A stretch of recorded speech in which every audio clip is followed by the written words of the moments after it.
आज एकादशी आहे आणि उन्हाळ्यामध्येच मी हे साबुदाणा पापड बनवलेले होते। ते आज उपवास असल्यामुळे मी ते तळून घेत आहे। सोबत आहे नायलॉन साबुदाण्याचा चिवडा, तोही मी बनवणार आहे।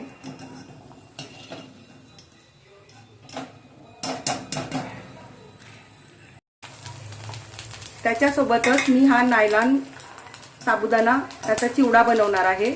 आधी मी तळून घेत आहे नायलॉन साबुदाणा। इकडे मी साबुदाणा तळून घेतलेला आहे। नंतर शेंगदाणे, खोबरे, काजू, मनुके, कढीपत्ता, मिरची हे पण तळून घेतलेलं आहे। नंतर मी बारीक वाटलेली साखर आणि मीठ घातलेलं आहे। आता आपण हे मिक्स करून घेऊया।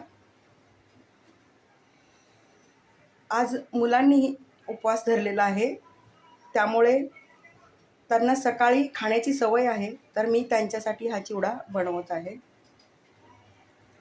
चिवडा आणि पापड तळलेले आहेत, छान झालेले आहेत बघा। आता आपण चिवडा मिक्स करून घेऊया।